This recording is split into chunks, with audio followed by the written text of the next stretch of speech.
अस्सलाम वालेकुम students, welcome करती हूँ आप सब स्टूडेंट्स को सॉल्यूशन सेट चैनल में। दिस इज़ मिस तारी।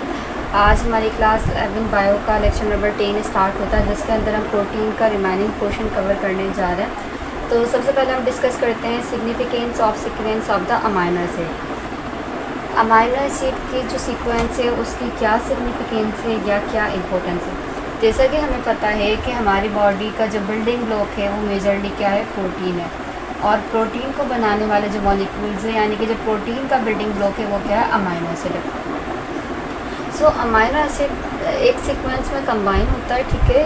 Amino acid different amino acid combine होता है, और वीनों के जब डिफरेंट अमाइनो एसिड कंबाइन होते हैं, जैसे यहाँ मैंने अमाइनो एसिड लिख दिया और यहाँ मैंने ए लिख दिया, ए भी यहाँ अमाइनो एसिड को रिप्रेजेंट करे। तो जब ये अमाइनो एसिड कंबाइन होते हैं तो क्या बनाते हैं, प्रोटीन बनाते हैं। लेकिन अमाइनो एसिड एक सीक्वेंस में कंबाइन होते हैं, और इस सीक्वेंस में कंबाइन होने के बाद वो एक स्पेशल प्रोटीन बना रहे होते हैं। लेकिन अगर इन अमाइनो एसिड की सीक्वेंस में हल्की सी भी चेंजिंग आ जाए, मतलब चेंजिंग किस तरीके से, सपोज करें जो सेकंड अमाइनो एसिड है ये थर्ड पे चले जाए और थर्ड वाला अमाइनो एसिड सेकंड पे आ जाए, तो इसकी सीक्वेंस में अगर थोड़ी बहुत भी चेंजिंग आ जाती है या एरर आ जाता है, तो फिर वहाँ जो प्रोटीन डेवलप हो रहा है या हमारी बॉडी के अंदर डिफरेंट डिसऑर्डर्स भी हो सकते हैं। तो अगर हम बात करें अमाइनो एसिड की सिग्निफिकेंस की, तो अमाइनो एसिड की सिग्निफिकेंस को डिस्कस किया था एक साइंटिस्ट जिसका नेम था एफ सेंगर, ठीक है।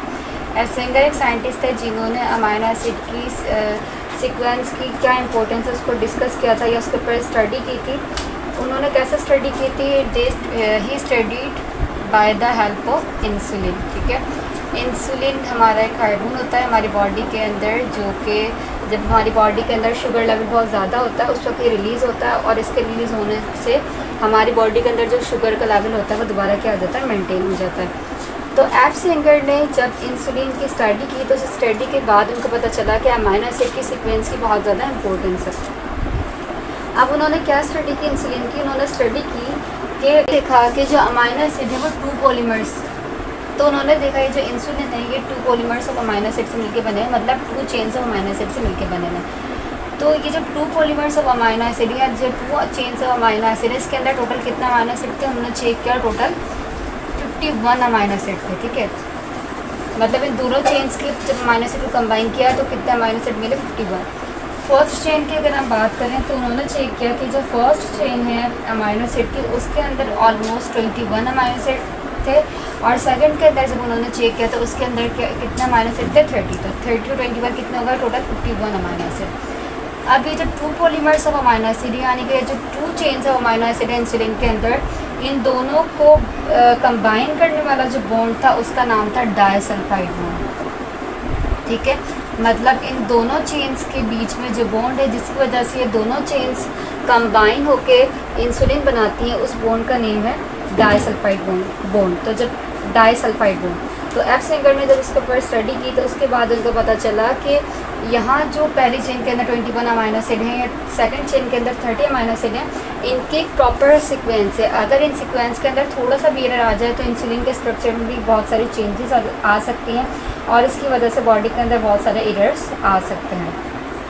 उसके अलावा अगर हम बात करें ह्यूमन बॉडी की, तो हम कहते हैं ह्यूमन बॉडी के अंदर मोर देन 10,000 जो प्रोटीन्स होते हैं, ठीक है। मोर देन 10,000 टाइप्स के जो प्रोटीन्स होते हैं, और ये मोर देन 10,000 प्रोटीन्स किस तरीके से बनते हैं, हमने पढ़ा कि हमारी बॉडी के अंदर, ह्यूमन बॉडी के अंदर ऑलमोस्ट 20 अमाइनो एसिड है, ठीक है। सो ये 20 अमाइनो एसिड मिलकर किस तरीके से 10,000 प्रोटीन बनाते हैं। सो जब इन 20 अमाइनो एसिड की सीक्वेंस के अंदर चेंजिंग आती है, ठीक है, तो हम कहते हैं कि 20 अमाइनो एसिड जो है वो इस तरीके से डिफरेंट अरेंज होते हैं कि उनकी अरेंजमेंट ऑलमोस्ट कितने टाइम्स हो जाती है, 10,000 टाइम हो जाती है। तो इसीलिए हम उसको बोल देते हैं कि हमारे पास प्रोटीन्स भी कितने हैं, 10,000। तो हमने कहा कि जो 20 अमाइनो एसिड है, जब ये 20 अमाइनो एसिड स्पेसिफिक अरेंजमेंट करते हैं तो स्पेसिफिक अरेंजमेंट और यूनिक अरेंजमेंट से क्या होता है, ये 10,000 मोर देन 10,000 प्रोटीन्स बना लेते हैं। इसीलिए हमारी बॉडी के अंदर मोर देन 10,000 प्रोटीन्स पाए जाते हैं। अब ये जो हमने कहा कि 20 अमाइनो एसिड की सीक्वेंस की वजह से हमारी बॉडी के अंदर मोर देन 10,000 प्रोटीन्स पाए जाते हैं, तो ये जो अमाइनो एसिड की सीक्वेंस है वो कैसे पता चलती है, ये पता चलती है बाय द जीन, ठीक है। ये पता चलती है by the gene as a DNA, मतलब हमारे डीएनए के, ठीक है। डीएनए के जो स्मॉल जो पार्ट्स होते हैं उनको हम जीन का नेम देते हैं।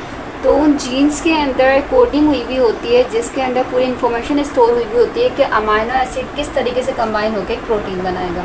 तो मैसेंजर आरएनए, ठीक है, मैसेंजर आरएनए हमारे आरएनए की एक टाइप है। वो क्या करती है, इस तमाम कोडिंग्स को जो कि जीन के ऊपर लिखी हुई होती है। इसके बाद हम बात करते हैं एक कंपोनेंट की जो कि हमारी बॉडी के अंदर पाया जाता है, जिसको हम बोलते हैं ब्लड, ठीक है। ब्लड का एक मेजर सेल है जिसका नेम क्या है, रेड ब्लड सेल, ठीक है। रेड ब्लड सेल की अगर हम बात करें तो हम कहते हैं नॉर्मल जो रेड ब्लड सेल होते हैं वो डिस्क शेप होते हैं, ठीक है, सर्कुलर टाइप के होते हैं और जो है वो डोनट्स की तरह दिख रहे होते हैं, ठीक है, डोनट्स की तरह दिखते हैं और उनके स्ट्रक्चर के अंदर मतलब सेंटर में कोई भी होल नहीं होता, ठीक है। जब उनके सेंटर में कोई भी होल नहीं होता तो ब्लड वेसल्स के थ्रू मतलब खून की नाली के थ्रू जो है वो ईजिली क्या कर जाता है, पास कर जाता है। अब देखिए जो रेड ब्लड सेल है, रेड ब्लड सेल के अंदर एक प्रोटीन होता है, ठीक है। रेड ब्लड सेल के अंदर एक प्रोटीन प्रेजेंट होता है, उस प्रोटीन को हम कहते हैं हेमोग्लोबिन, ठीक है। हेमोग्लोबिन बेसिकली हमारा एक आयरन रिच प्रोटीन है, मतलब ऐसा प्रोटीन है जिसके अंदर आयरन जो है वो पाया जाता है, ठीक है। और इसी हेमोग्लोबिन की वजह से हमारा ब्लड का कलर क्या होता है, रेड होता है। अच्छा, हमने ये पढ़ा हुआ है कि हमारा जो ब्लड है वो जाता है लंग्स के पास और लंग्स के पास जाके वो क्या हो जाता है, प्योरीफाई हो जाता है। प्योरीफाई होने का मतलब ये है कि लंग्स में जब ब्लड आता है तो लंग्स क्या करता है, ऑक्सीजन को ट्रांसफ़र करता है ब्लड के पास और हमारा जो ब्लड है वो प्योरीफाई हो जाता है। तो जब लंग्स ऑक्सीजन प्रोवाइड करता है ब्लड को, तो ब्लड का कौन सा पार्ट ऑक्सीजन को अपने साथ अटैच कर लेता है, तो हम कहते हैं ब्लड का मेजर कंपोनेंट हेमोग्लोबिन होता है जो कि ऑक्सीजन को अपने साथ क्या कर लेता है, अटैच कर लेता है और उसी की वजह से हमारा ब्लड क्या हो जाता है, प्योरीफाई हो जाता है, ठीक है। अगर हम बात करें हेमोग्लोबिन के स्ट्रक्चर की तो हम कहते हैं नॉर्मल जो हेमोग्लोबिन होता है वो 4 पॉलीपेप्टाइड चेन्स का बना होता है। अभी हम डिस्कस करने जा रहे हैं इसके स्ट्रक्चर की, क्योंकि हम डिस्कस कर रहे हैं the significance of the amino acid, ठीक है। तो हम इसको समझते हैं कि क्या इंपॉर्टेंस है या क्या सिग्निफिकेंस है अमाइनो एसिड की सीक्वेंस की। तो हेमोग्लोबिन के अगर हम स्ट्रक्चर की बात करें तो हम कहते हैं हेमोग्लोबिन जो है वो 4 पॉलीपेप्टाइड चेन से मिलकर बना होता है, ठीक है।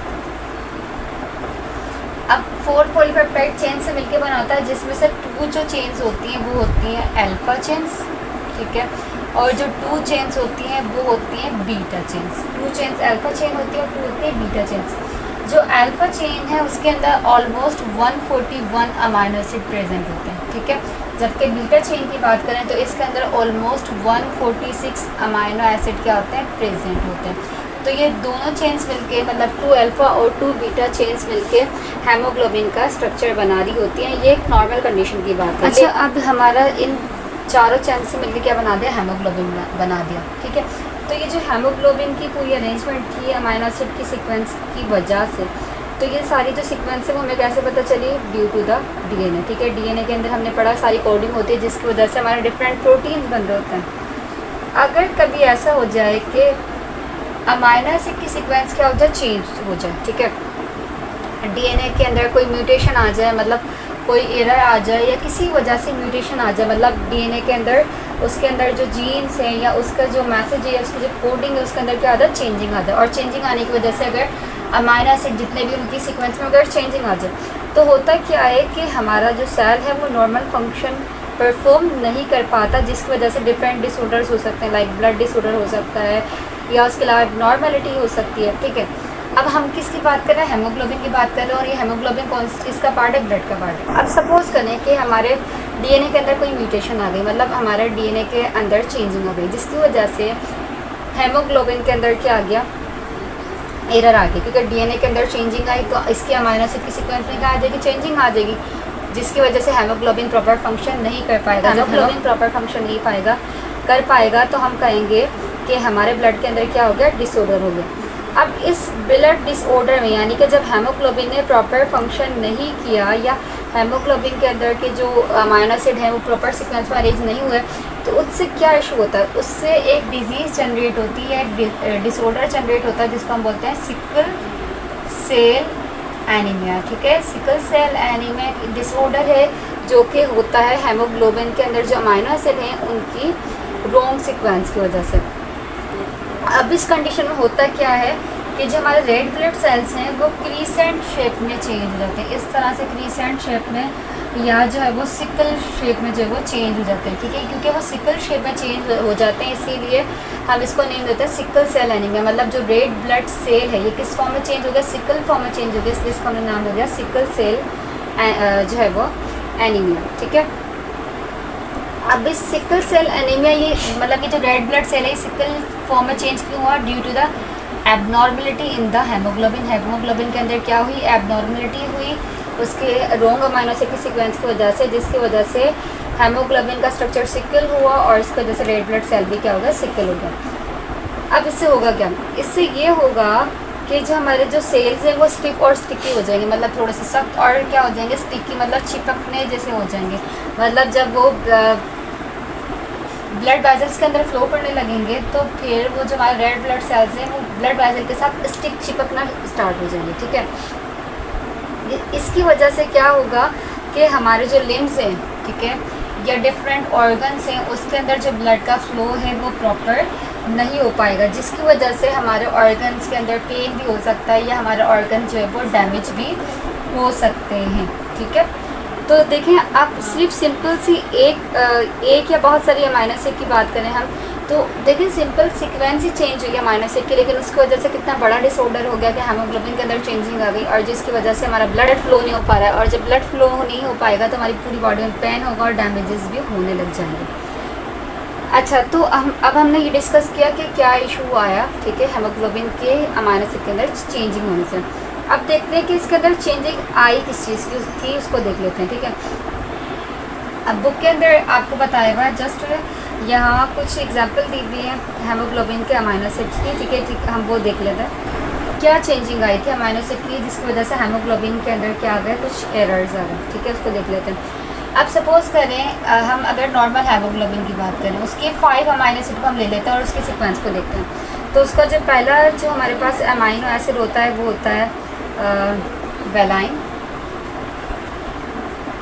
ठीक है। उसके बाद दूसरा हो जाएगा हिस्टिडाइन, उसके बाद होता है leucine, then threonine, then glutamic acid,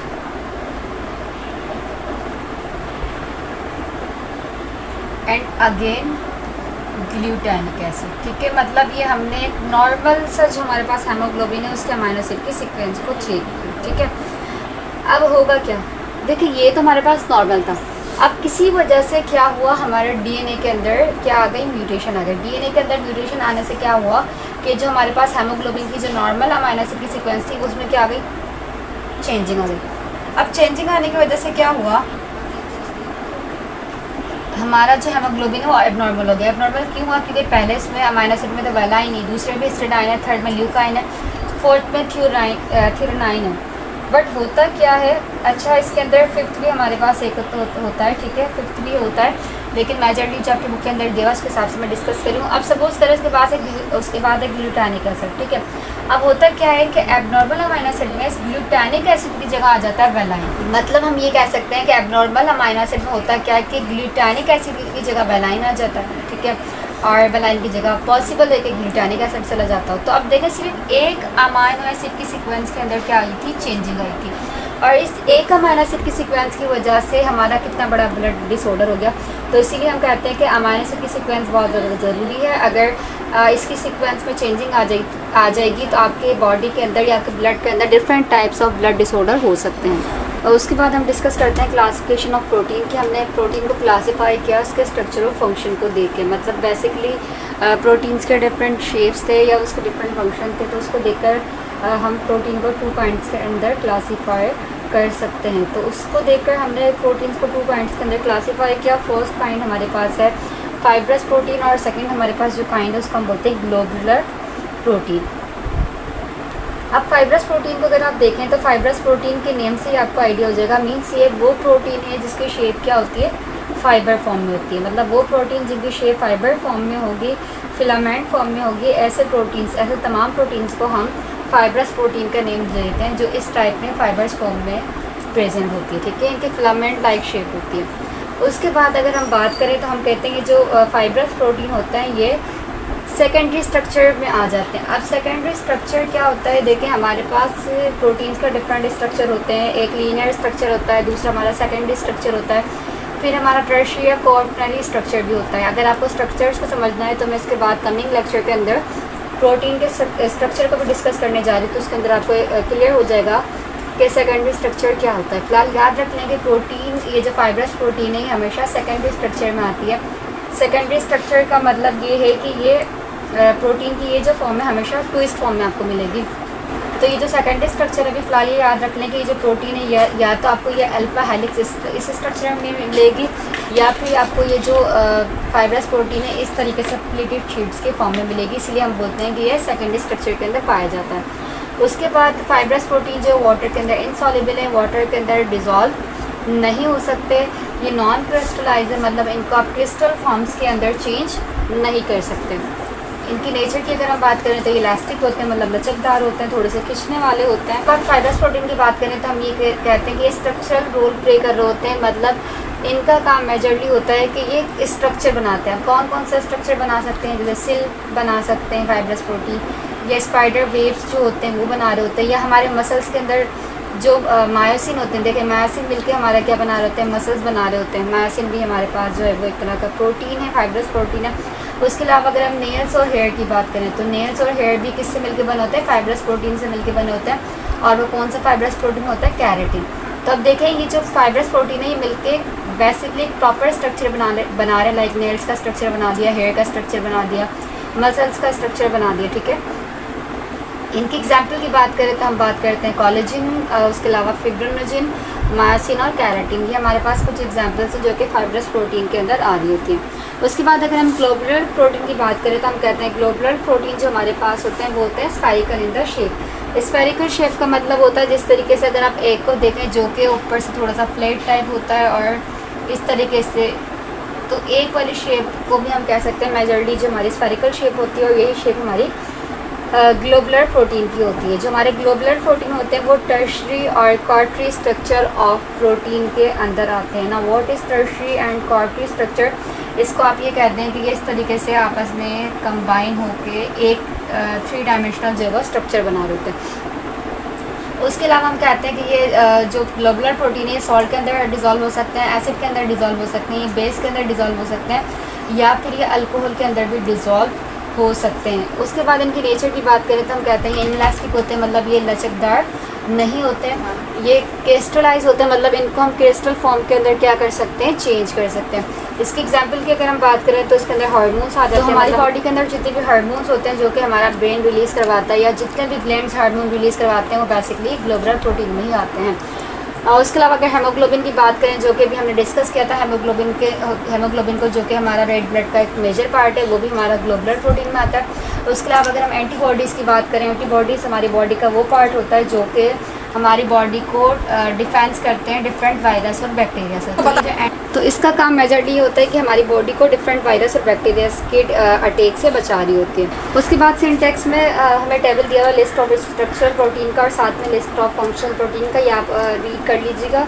अगर उसमें आपको कोई कन्फ्यूजन हो तो आप कमेंट सेक्शन में पूछ सकते हैं। स्टूडेंट्स, आज का लेक्चर यहीं एंड होता है। कमिंग लेक्चर के अंदर हम फेडरल बोर्ड की कुछ टॉपिक्स हैं प्रोटीन को, उसको डिस्कस करने जा रहे हैं, जिसके अंदर प्रोटीन्स के स्ट्रक्चर है और इसके साथ साथ इसके अंदर रोल ऑफ प्रोटीन भी है, तो हम कमिंग लेक्चर के अंदर डिस्कस करने जा रहे हैं। अगर आपने मेरे चैनल को अभी तक सब्सक्राइब नहीं किया, चैनल को सब्सक्राइब करें, वीडियो को लाइक करें और बेल आइकन को प्रेस करना ना भूलें। थैंक यू, अल्लाह हाफिज़।